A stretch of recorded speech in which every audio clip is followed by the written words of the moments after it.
At the table saw, set up a jig at 1 feet.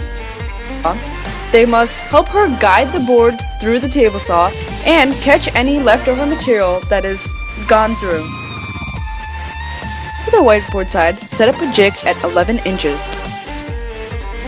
Again, for the person who is helping Miss Austin, help her guide the board through the table saw and catch any leftover material.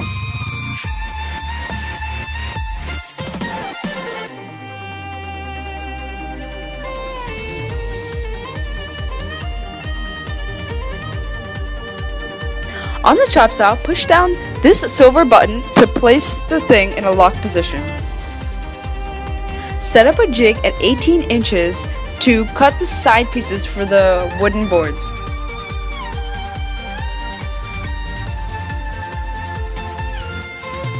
Set the chop saw into a fixed position. This will help you when setting up your jigs and fixtures. Push the chop saw forward so you can take a measurement from the teeth of the chop saw. Make sure you measure from the start of the jig to the teeth of the chop saw.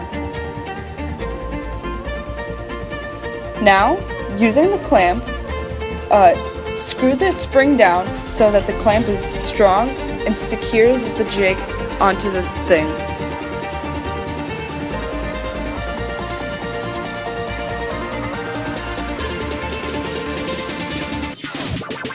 Make sure it is correctly fixed in place so it does not change your measurements in later.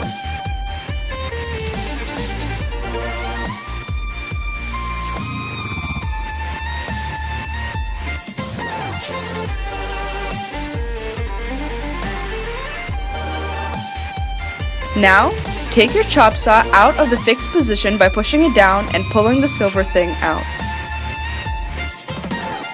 You are now ready to start the chop saw. Plug in the chop saw. Make sure it is fully plugged in all the way to ensure safety.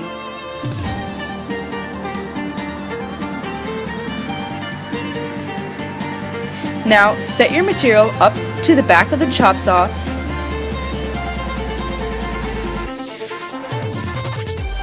Make sure your material is pushed up all the way against the back of the chop saw and pushed up till the jig. Test the blade, push it down a little bit to make sure it's where you want it.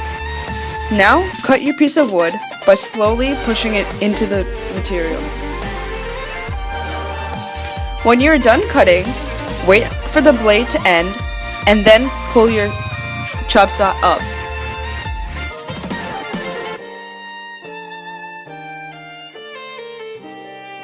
Set the board 1 inch down from the top and ½ an inch from the sides. Now, when gluing the plastic piece to the wood, clamp all the edges to make sure the whole thing is down.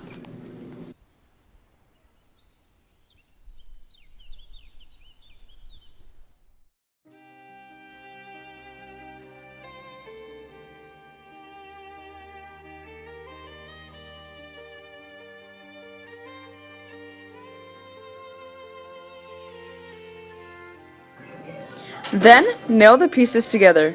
Make sure that you have a piece under the piece that you want to nail to ensure that you don't nail the piece to the table.